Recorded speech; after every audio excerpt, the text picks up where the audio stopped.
Counselling psychology का unit 9 है ये, ब्लॉक 3 का। नृत्य चिकित्सा, गति चिकित्सा और नाटक चिकित्सा। अच्छा, नृत्य चिकित्सा बिल्कुल हमारे लास्ट यूनिट 8 की तरह, जैसा हमारा म्यूजिक थेरेपी था, संगीत चिकित्सा उसी की तरह है। जैसे संगीत हमारे भारतवर्ष में बहुत प्राचीन समय से चलती आई है, उसी तरह से नृत्य चिकित्सा भी बहुत पुराने समय से चलती आई है। नृत्य का मतलब हो गया हमारा डांस थेरेपी, और गति चिकित्सा का मतलब हो गया मूवमेंट। जैसे डांस में हम बहुत सारे मूवमेंट करते हैं, है ना। जैसे कथक, बहुत टाइप के डांस होते हैं, कथक नृत्य हो गया, सिरसा हो गया, और पता नहीं क्या क्या होते हैं, ठीक है।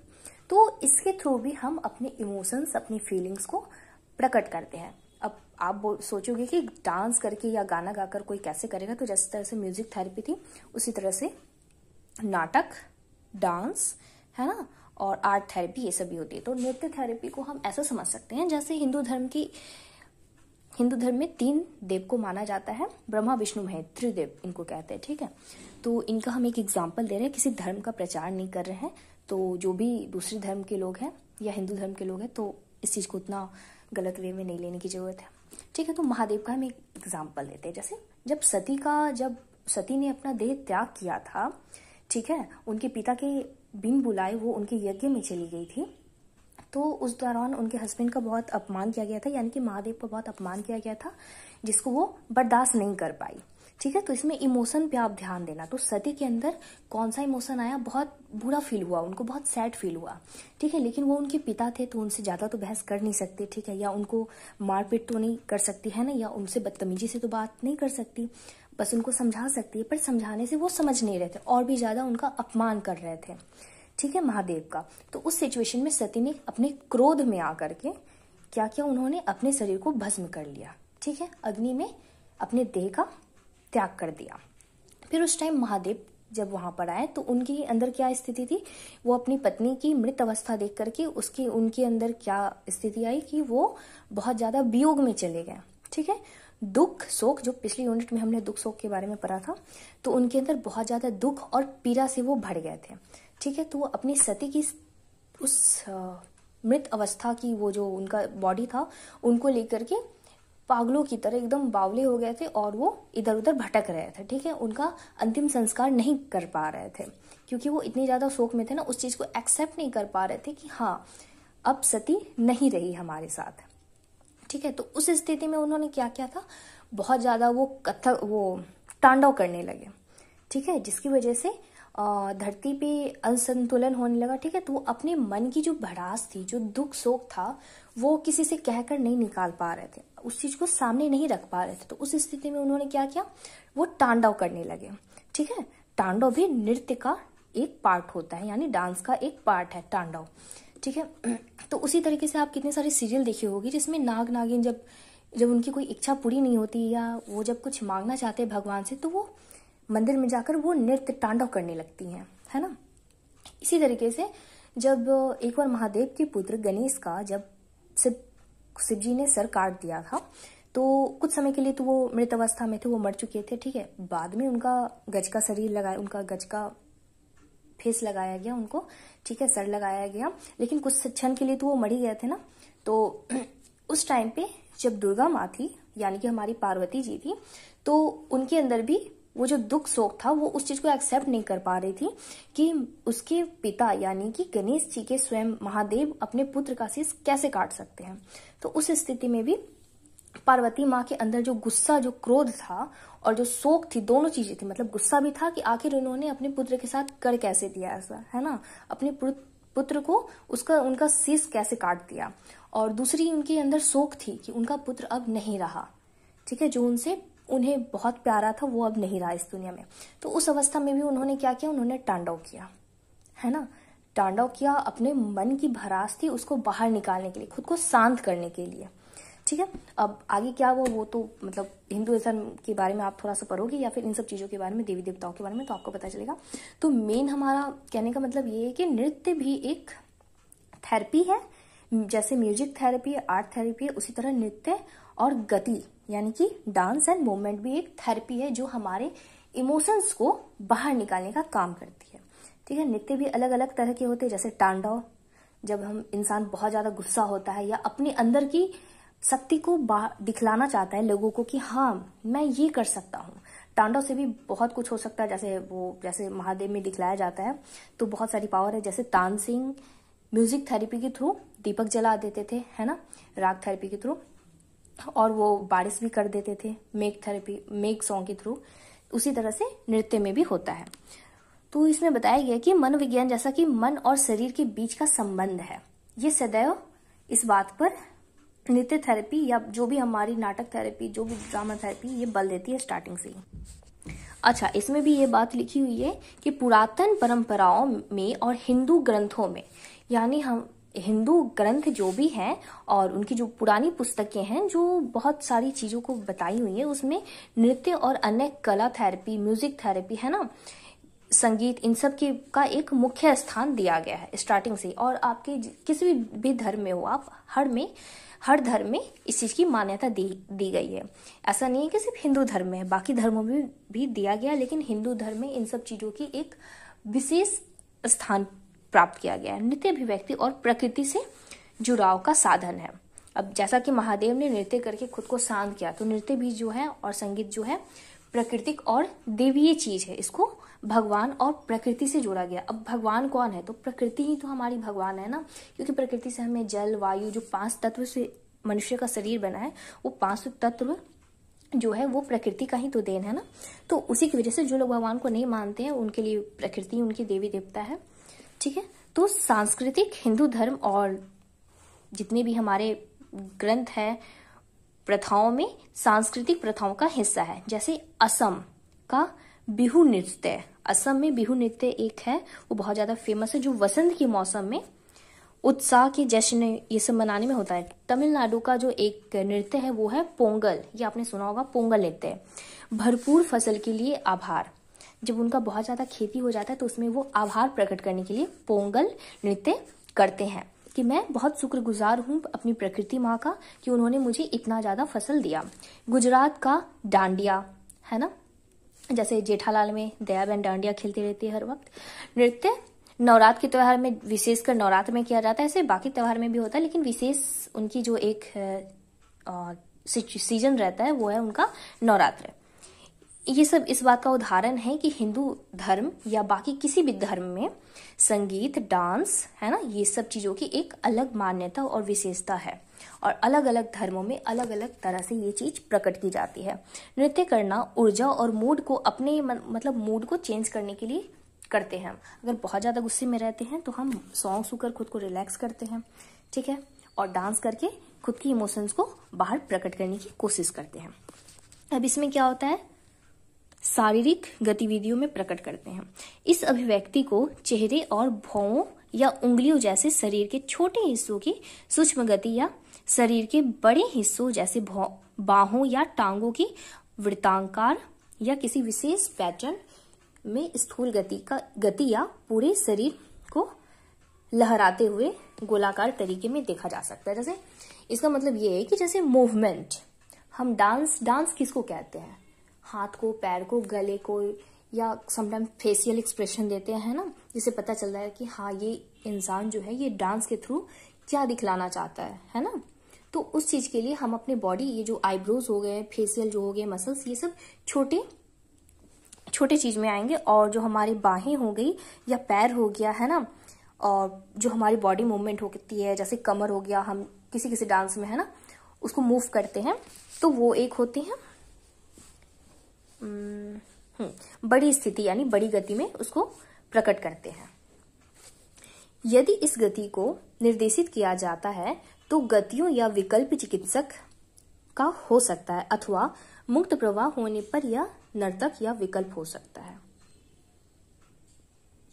ठीक है, इन सब गति को हम, इन सब मूवमेंट को हम अपनी सुविधा अनुसार करते हैं। ठीक है, जैसे किसी इंसान को, मतलब कोई इंसान है ना, थोड़ा मोड़ा मूवमेंट करके भी बहुत सारे डांस कंप्लीट कर सकते हैं। डांडिया जैसी जो गुजरात का जो डांस है, डांडिया जो है, उसमें बहुत सारा मूवमेंट करना पड़ता है। बेसिकली उसमें पूरी बॉडी को हिलाना पड़ता है। ठीक है, और जैसे हमारा तांडव हो गया, इसमें भी पूरी बॉडी का, मतलब है ना, बहुत ज्यादा उसमें प्रेशर लगता है, बहुत ज्यादा एनर्जी की जरूरत होती है। लेकिन वहीं कुछ डांस होते हैं जैसे सालसा, आई थिंक, तो उसमें बहुत कम एनर्जी लगती है ना। लेकिन सब तरह का डांस जो है प्रैक्टिस के ऊपर है। तो नृत्य थेरेपी के बारे में आई थिंक आप समझ गए होंगे। फिर आता है नृत्य और गति चिकित्सा के उपागम। तो इसकी शुरुआत जो है हमारी 1950 में हुई थी।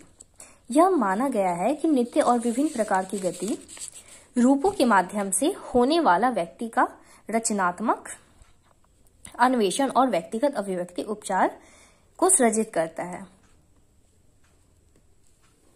ठीक है, इसके थ्रू नृत्य और गति चिकित्सा यानी डांस एंड मूवमेंट थेरेपी में इसका डेवलपमेंट हुआ और इसमें योगदान दिया गया।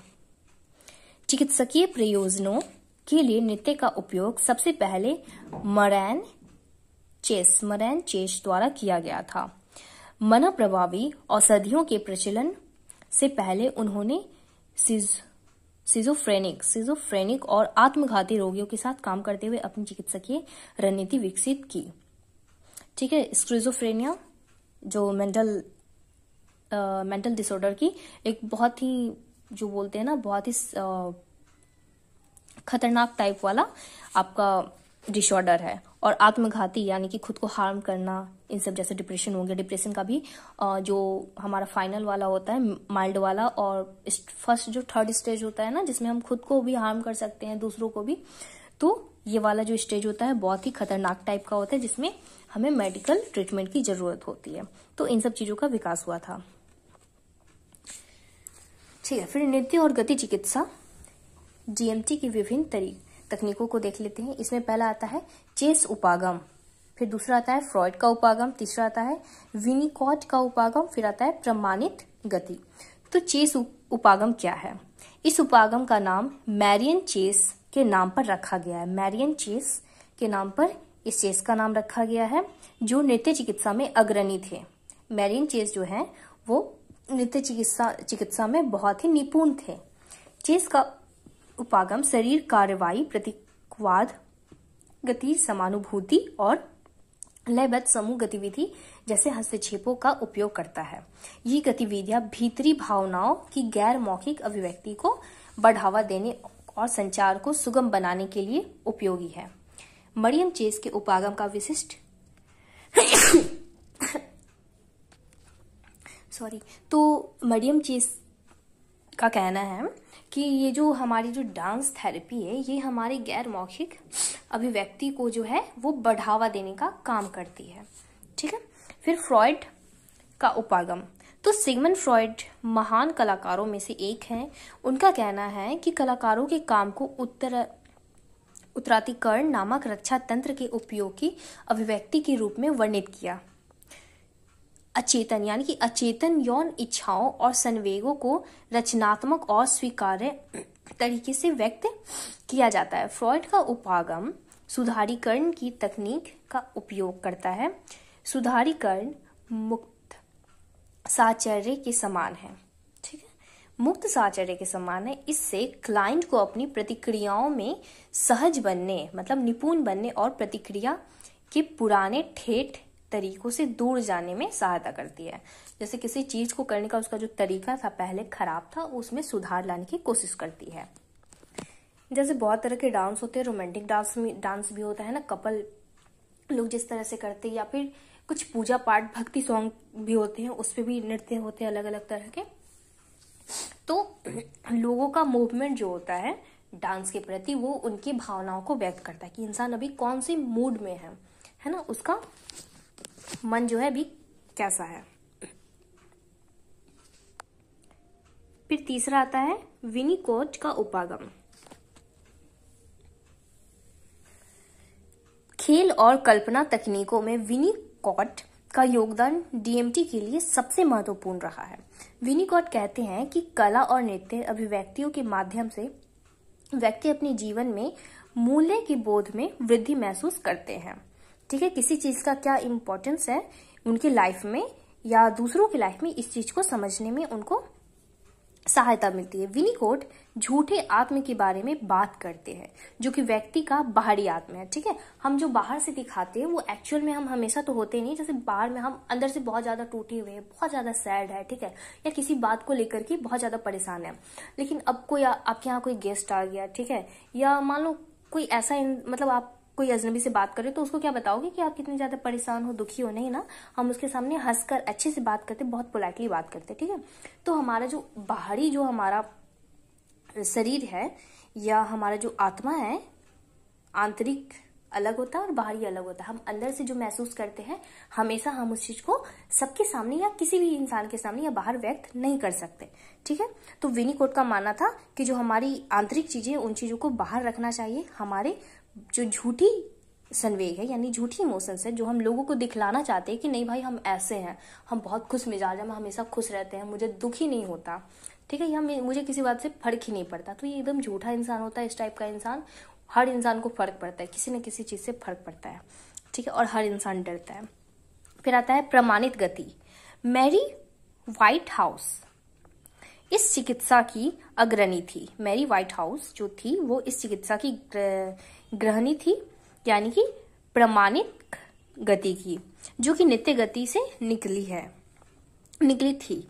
इस पहल को बाद में जेनेट एडलर और जोन चोडोरो द्वारा विकसित किया गया था। आत्मनिर्देशित तरीके में गति के माध्यम से अचेतन और व्यक्ति के आंतरिक श्रवण का अन्वेषण किया जाता है। फिर लास्ट आता है एकीकृत नृत्य चिकित्सा। तो एकीकृत नृत्य चिकित्सा उपागम एकीकृत चिकित्सा पर आधारित है।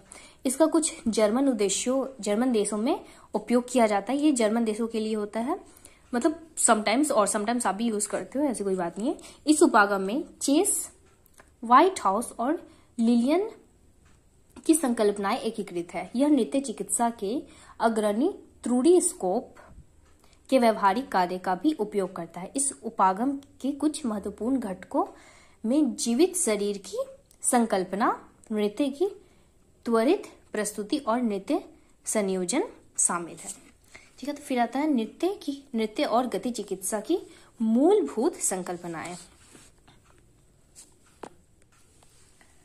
अच्छा, अब इसका मेन टॉपिक है नृत्य और गति चिकित्सा का चिकित्सकीय प्रभाव। इसका असर क्या होता है हम पर, उसके बारे में है।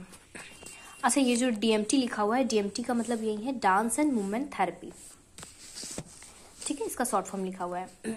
तो इससे हमें क्या क्या फायदे होते हैं और क्या प्रभाव करता है ये हमारे ऊपर। तो DMT जो है मनोभ्रम शुरुआत को टालने में सहायता करता है, कि जो भ्रम होते हैं हमारे अंदर उसको सुधारने में सहायता करता है। यह स्मृति कार्य प्रणाली में स्थिरता लाने का और आगे छीन होने से बचने में हमारी मदद करता है, ठीक है। जो हमारी मेमोरी की जो कार्य क्षमताएं हैं उसको स्थिर करने में यानी कंट्रोल करने में, सामान्य करने में हमारी मदद करता है। फिर शारीरिक छवि और मनोसामाजिक कार्य प्रणाली करने में इसकी प्रमाणित प्रभाव है, ठीक है। शारीरिक और मानसिक जो हमारी हेल्थ है उसको सामान्य करने में हमारी हेल्प करता है।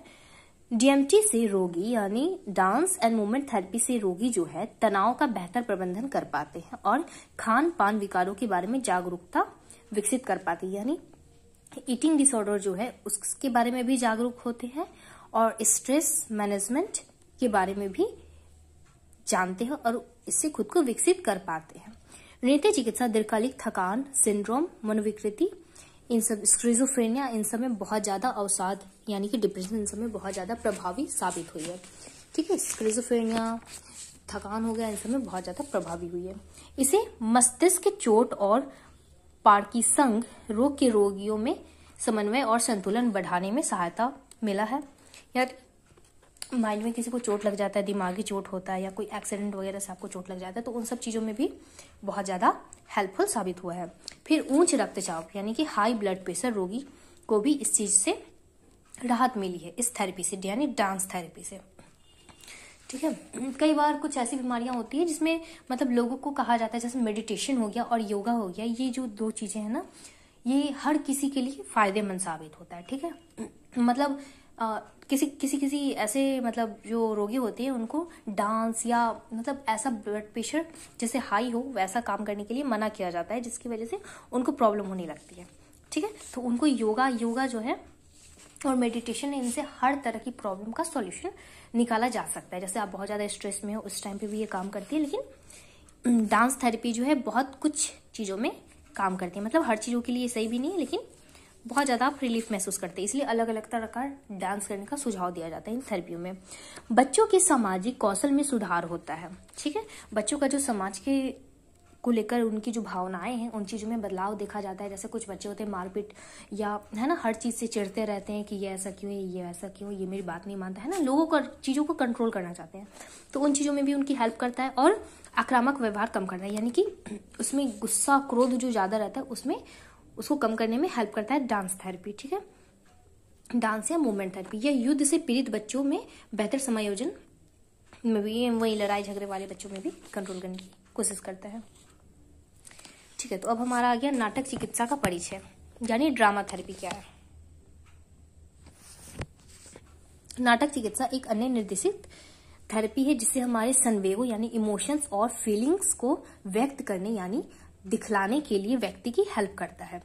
भीतरी उथल पुथल यानी हमारे अंदर में जो फीलिंग्स चल रही है जिसको हम बाहर प्रकट नहीं कर पा रहे हैं या दूसरों को नहीं समझा पा रहे हैं कि हम उनके बारे में एक्चुअल में क्या सोच रहे हैं, क्या महसूस कर रहे हैं उनको लेकर, या हम क्या चाहते हैं, आपसे क्या उम्मीद है मेरी, या हम क्या कहना चाहते हैं, उन चीजों को नहीं बता पाते हैं, तो उसमें भी हमारी ड्रामा थेरेपी भी हमारी हेल्प करती है।